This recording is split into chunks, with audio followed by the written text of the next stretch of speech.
Hello, leaders. This is Paul Grau Jr., and welcome to Run to Your Leadership Challenges.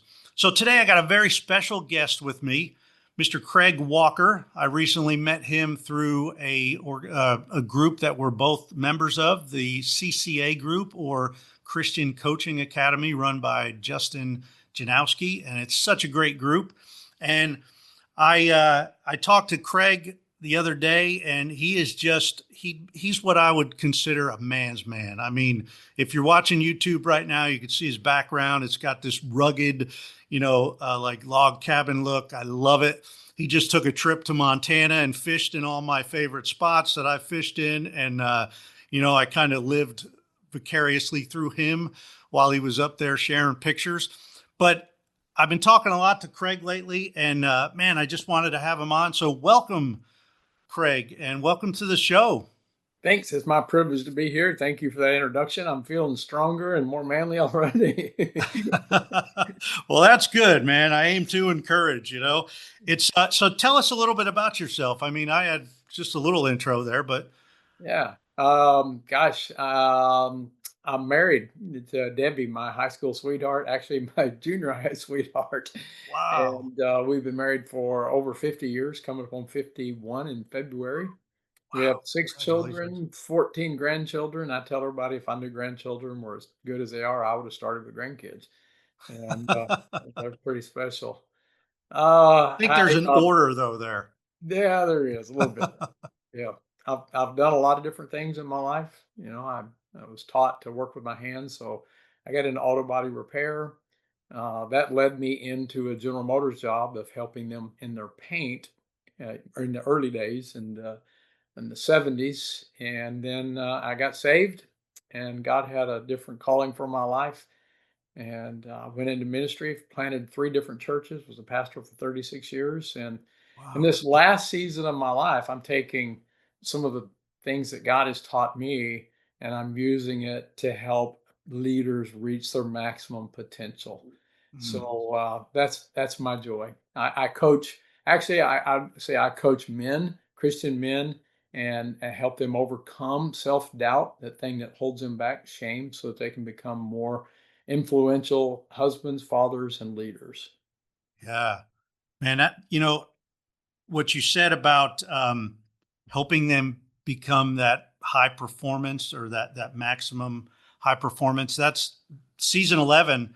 I mentioned to you earlier that season 11 on the podcast here is all about I'm trying to focus on that high performing leader, Mhm. and you fit right into that because I recently purchased your book.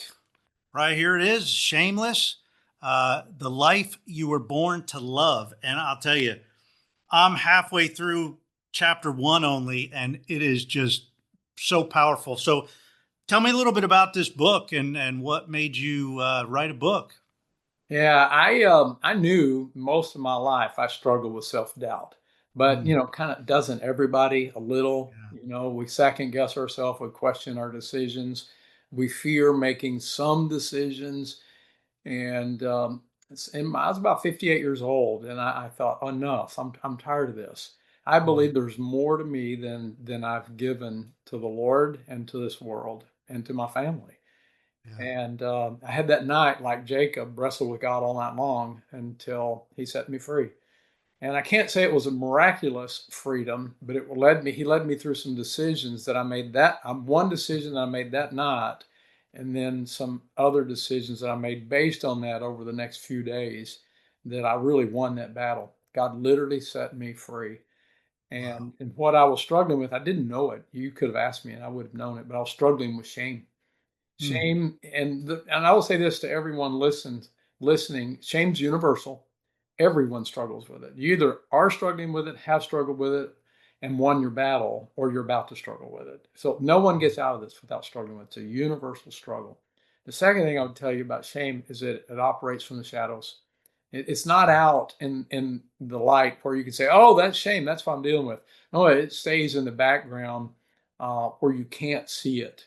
mm. Others can see your struggle more than you can, but it's really difficult for us to see. And so, coming to grips with the fact that I dealt with that and struggled with that, that was the first hurdle I had to overcome. Yeah.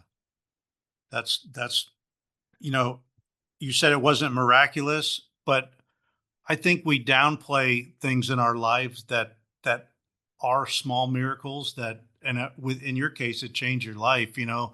So might have not been an instant miracle, but it, I think you can attest to now looking back, it definitely was a miracle, right?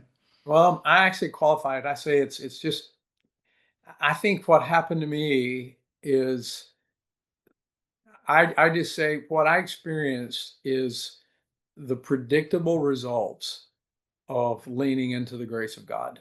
Ah, nice. And so what I would classify as a miracle is something that's just beyond anything that we can explain. Walking on Mhm. water, you can't train yourself to walk on water.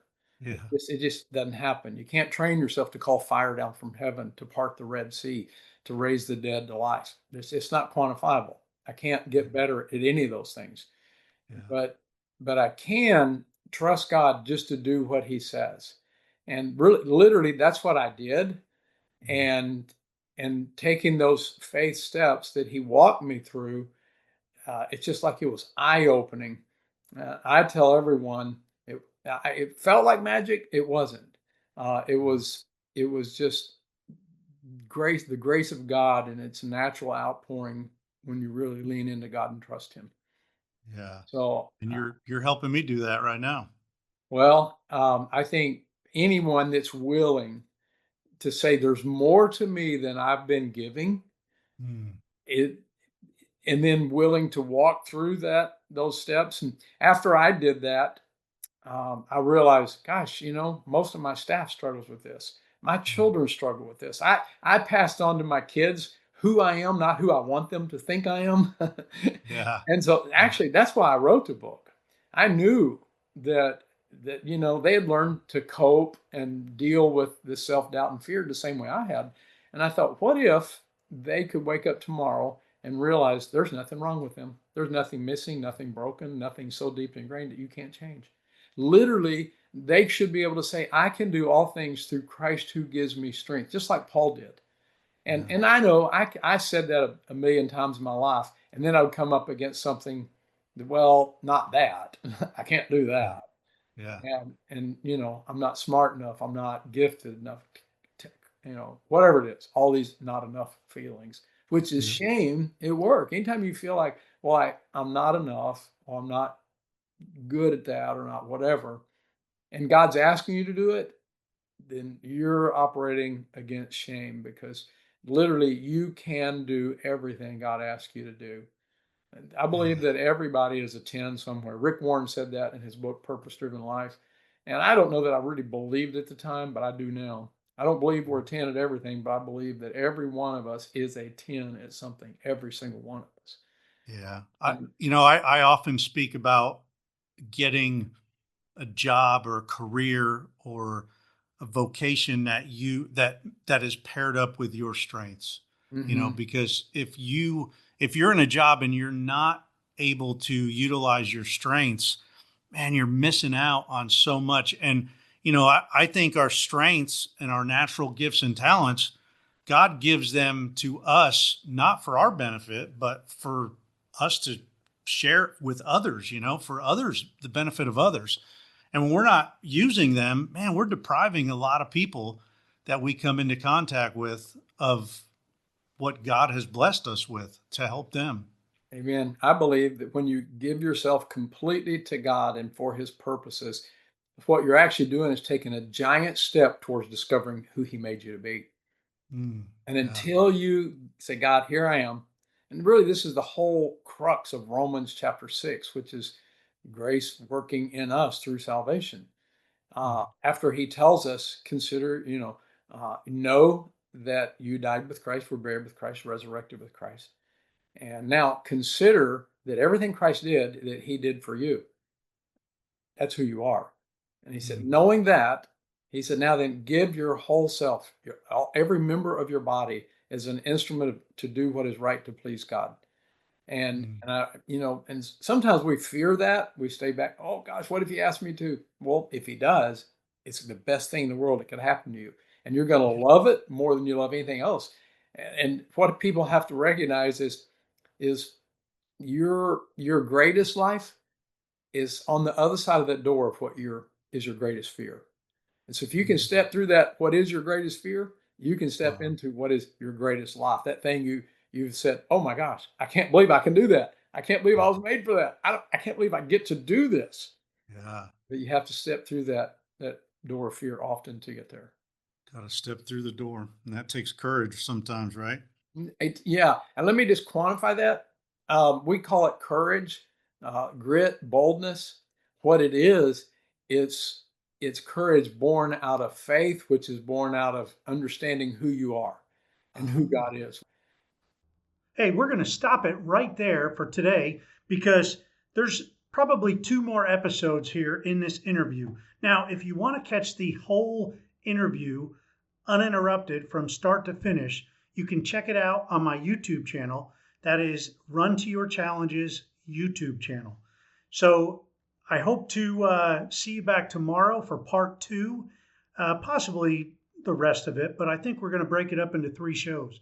So have a great rest of your day, and until tomorrow, run to your challenges.